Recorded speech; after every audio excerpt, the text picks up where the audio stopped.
नमस्कार दोस्तों, क्या आप जानते हैं स्वयं महान राजा विक्रमादित्य भी शनि देव के प्रकोप से अछूते नहीं रह पाए थे। एक समय स्वर्गलोक में सबसे बड़ा कौन के प्रश्न पर 9 ग्रहों में वाद विवाद हो गया। विवाद इतना बढ़ा कि परस्पर भयंकर युद्ध की स्थिति बन गई। निर्णय के लिए सभी देवता देवराज इंद्र के पास पहुंचे और बोले, हे देवराज, आपको निर्णय करना होगा कि हम में से सबसे बड़ा कौन है। देवताओं का प्रश्न सुनकर देवराज इंद्र उलझन में पड़ गए।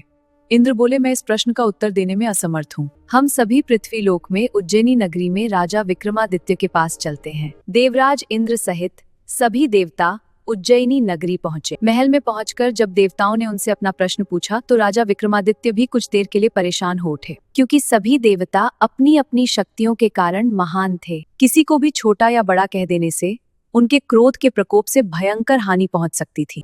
अचानक राजा विक्रमादित्य को एक उपाय सूझा और उन्होंने विभिन्न धातुओं के 9 आसन बनवाए। देवताओं के बैठने के बाद राजा विक्रमादित्य ने कहा, आपका निर्णय तो स्वयं हो गया। जो सबसे पहले सिंहासन पर विराजमान है वही सबसे बड़ा है। राजा विक्रमादित्य के निर्णय को सुनकर शनि देवता ने क्रोधित होकर कहा, राजा, तुमने मुझे सबसे पीछे बैठाकर मेरा अपमान किया है।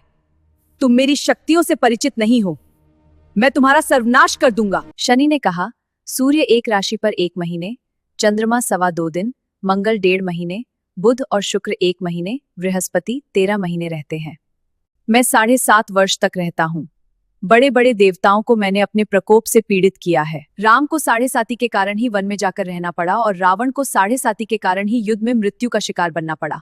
राजा, अब तू भी मेरे प्रकोप से नहीं बच सकेगा। इसके बाद अन्य ग्रहों के देवता तो प्रसन्नता के साथ चले गए, परंतु शनिदेव बड़े क्रोध के साथ वहां से विदा हुए। राजा विक्रमादित्य पहले की तरह ही न्याय करते रहे।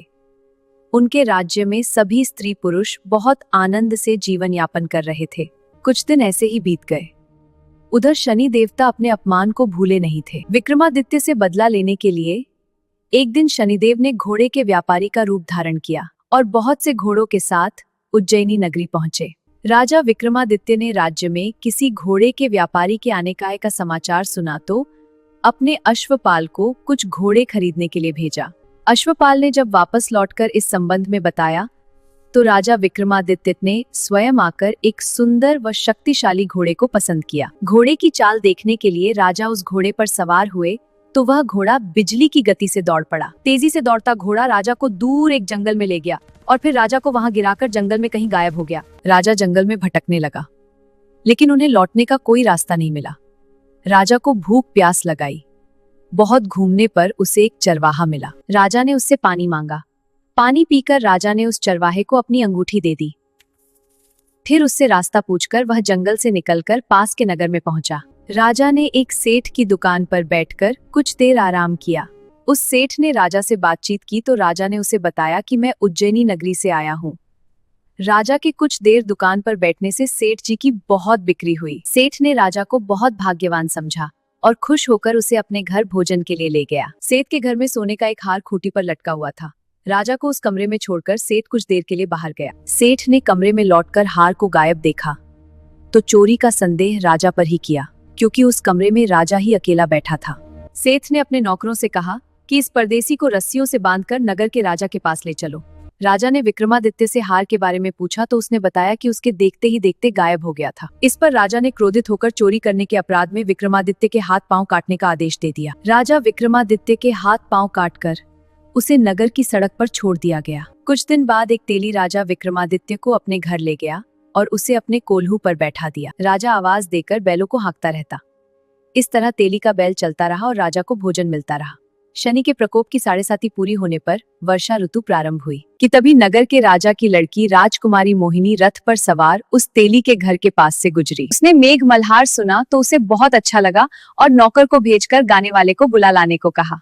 नौकर ने लौटकर राजकुमारी को अपंग राजा के बारे में सब कुछ बता दिया। राजकुमारी उसके मेघ मल्हार से बहुत मोहित हुई। उसने सब कुछ जानकर भी अपंग राजा से विवाह करने का निश्चय कर लिया। बेटी, तेरे भाग्य में तो किसी राजा की रानी होना लिखा है, फिर तू उस अपंग से विवाह करके अपने पांव पर कुल्हाड़ी क्यों मार रही है? राजकुमारी ने अपनी जिद नहीं छोड़ी। अपनी जिद पूरी कराने के लिए उसने भोजन करना छोड़ दिया और प्राण त्याग देने का निश्चय कर लिया। राजा रानी को विवश होकर अपंग विक्रमादित्य से राजकुमारी का विवाह करना पड़ा। विवाह के बाद राजा विक्रमादित्य और राजकुमारी तेली के घर में रहने लगे। उसी रात स्वप्न में शनिदेव ने राजा से कहा, राजा, तुमने मेरा प्रकोप देख लिया, मैंने तुम्हें अपने अपमान का दंड दिया है। राजा ने शनिदेव से क्षमा करने को कहा और प्रार्थना की, हे शनिदेव, आपने जितना दुख मुझे दिया है अन्य किसी को न देना। राजा, मैं तुम्हारी प्रार्थना स्वीकार करता हूँ। जो भी मेरी पूजा करेगा, शनिवार को व्रत करके मेरी व्रत कथा सुनेगा, उस पर मेरी अनुकंपा बनी रहेगी। प्रातःकाल राजा विक्रमादित्य की नींद खुली तो अपने हाथ पांव देखकर राजा को बहुत खुशी हुई। उसने मन ही मन शनिदेव को प्रणाम किया। राजकुमारी भी राजा के हाथ पांव सही सलामत देखकर आश्चर्य में डूब गई।